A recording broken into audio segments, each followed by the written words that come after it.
হেনস্থ করা এটা কিন্তু মুখ্যমন্ত্রীর কাজ কিন্তু নয়। ট্রেনের হকারকে বন্ধ করে দেওয়া, ট্রেনের ভিখারিকে বন্ধ করে দেওয়া, কানাখোড়াকে বন্ধ করে দেওয়া, এটা কিন্তু মাননীয় মুখ্যমন্ত্রীর কাজ নয়। জি, খুব হিসাব করে চলতে হবে। রাজারা যদি প্রজাদের উপরে অত্যাচার করে, রাজা বেশি দিন থাকবে না। আপনি জেনে রাখুন, আপনার চাইতে জ্ঞানী জ্ঞানী লোক এসেছিল, তারা মাটির সঙ্গে মিশিয়ে গেছে, মাটির সঙ্গে ধূলিসাৎ হয়ে গেছে। ফিরআউন সুবহানাল্লাহ নমরুদকে ক্ষমতা দিয়েছিল, সাদ্দাতকে ক্ষমতা দিয়েছিল, ফিরআউনকে ক্ষমতা দিয়েছিল। ওগো দুনিয়ার ভিতরে এত ক্ষমতা দিয়েছিল, শুভেন্দু বাবু নয়, সারা পৃথিবীর ভিতরে এমন একটা মালদার ছিল গো, ওগো দুনিয়ার ভিতরে তার প্রমাণ বলতে কিছু রাখে নাই।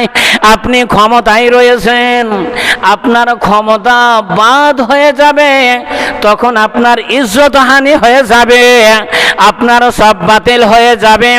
তাই আমি মাননীয় মুখ্যমন্ত্রীকে আমি বলি, আপনার জবানে লাগাম দেওয়ার চেষ্টা করুন।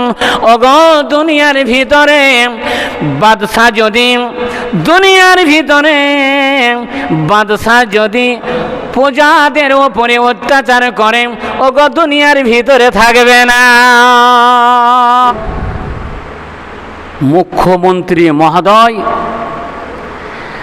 আমাদের একদিকে খারাপ নয়, এই যে একটা রাস্তাঘাট পরিষ্কার পরিচ্ছন্ন, খুব সুন্দর লাগে। আর এই যে মহরমের লাঠি খেলা, শরীয়ত বিরোধী কাজ, ডিজে বাজা শরীয়ত বিরোধী কাজ, বেলে থেকে চামড়া কাটা শরীয়ত বিরোধী কাজ, এই কাজগুলো কিন্তু ভালো নয়। মাননীয় মুখ্যমন্ত্রী শুভেন্দু মহোদয়, একদিকে খারাপ নয়, কিন্তু ধন্যবাদ জানাই। আর একদিকে মুসলমানকে ছোট করা ই কিন্তু আদৌ নয়। মুসলমান জাত কিন্তু ছোট নয়। মুসলমান, আল্লাহ পাক বলছেন মুসলমানকে আমি ভালোবাসি। আর মুসলমান আছে বলে এই যে আমি বড় সে বড়, আমি বড় সে বড়, এটা নয়। বড় কেউ কাউরির নয়, আল্লাহ পাকের কাছে সবাই সমান। লাকুম দীনুকুম ওয়ালিয় দীন। কাউরির ধর্মকে ছোট করা যাবে না, কাউরির ধর্মকে ছোট করা যাবে না। বিরাদানি মিল্লাত, কাউরির ধর্মকে যদি ছোট করি তাহলে নিজেও ছোট হওয়া যাবে। আমাদের পশ্চিমবাংলার মাননীয় মুখ্যমন্ত্রী মহোদয়কে আমি বলবো, আপনার ধর্ম আপনার কাছে আছে, মুসলমানদের ধর্ম মুসলমানদের কাছে আছে।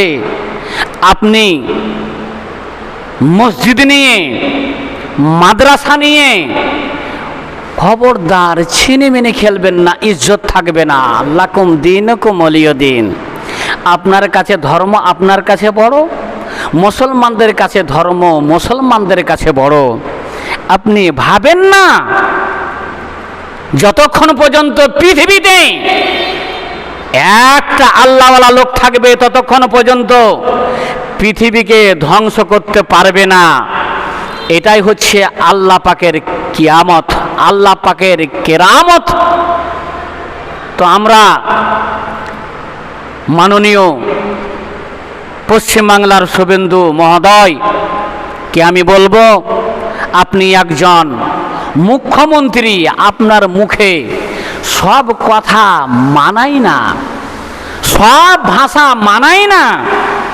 যেমন দিলীপ বাবু বললেন, দিলীপ বাবু যে কথাটা বললেন, কি আপনারা মুসলমানেরা হরিদাসের পাল, মুসলমানে একদিন এই ভারতবর্ষকে মুসলমানেরা একদিন 400 বছর রাজত্ব চালিয়েছিল। যদি মনে করত এক হিন্দুকে আমি রাখবো না, কিন্তু মুসলমান জাত আলাদা, এই হিংসার জাত নয়। কেউ বলেছিল আপনি জানেন? কোন একটা হিন্দু লোককে বলেছিল আল্লাহু আকবার বলো তারপরে তোমাকে ছাড়বো? জানেন আপনি বলেছিল? মুসলমান বলবে না, মুসলমান হচ্ছে একদম খাঁটি। তাই মাননীয় শুভেন্দু মহোদয়, আমাদের মুখ্যমন্ত্রী, সকলের হিন্দু, মুসলিম, জৈন, খ্রিস্টান যত রকমের জাতি আছে পশ্চিমবাংলার ভিতরে সকলের মুখ্যমন্ত্রী। আমার একটা ভালো লাগলো, মাননীয় মুখ্যমন্ত্রীর একটা জিনিস ভালো লাগলো, এই রাস্তাঘাটে গ্যাঞ্জাম করা আমি পছন্দ করি না। রাস্তাঘাটকে আমি খুব পছন্দ করি, কিন্তু গরিব মানুষের কে হেনস্থ করা এটা কিন্তু মুখ্যমন্ত্রীর কাজ কিন্তু নয়। ট্রেনের হকারকে বন্ধ করে দেওয়া, ট্রেনের ভিখারিকে বন্ধ করে দেওয়া, কানাখোড়াকে বন্ধ করে দেওয়া, এটা কিন্তু মাননীয় মুখ্যমন্ত্রীর কাজ নয়। জি, খুব হিসাব করে চলতে হবে। রাজারা যদি প্রজাদের উপরে অত্যাচার করে, রাজা বেশি দিন থাকবে না। আপনি জেনে রাখুন, আপনার চাইতে জ্ঞানী জ্ঞানী লোক এসেছিল, তারা মাটির সঙ্গে মিশিয়ে গেছে, মাটির সঙ্গে ধূলিসাৎ হয়ে গেছে। ফিরাউন সুবহানাল্লাহ নমরুদকে ক্ষমতা দিয়েছিল, সাদ্দাতকে ক্ষমতা দিয়েছিল, ফিরাউনকে ক্ষমতা দিয়েছিল। ওগো দুনিয়ার ভিতরে এত ক্ষমতা দিয়েছিল, শুভেন্দু বাবু নয়, সারা পৃথিবীর ভিতরে এমন একটা মালদার ছিল গো, ওগো দুনিয়ার ভিতরে তার প্রমাণ বলতে কিছু রাখে নাই। আপনি ক্ষমতায় রয়েছেন, আপনার ক্ষমতা বাদ হয়ে যাবে, তখন আপনার ইজ্জত হানি হয়ে যাবে, আপনার সব বাতিল হয়ে যাবে। তাই আমি মাননীয় মুখ্যমন্ত্রীকে আমি বলি, আপনার জবানে লাগাম দেওয়ার চেষ্টা করুন। ওগো দুনিয়ার ভিতরে বাদশা যদি, দুনিয়ার ভিতরে বাদশা যদি প্রজাদের ওপরে অত্যাচার করে, ওগো দুনিয়ার ভিতরে থাকবে না।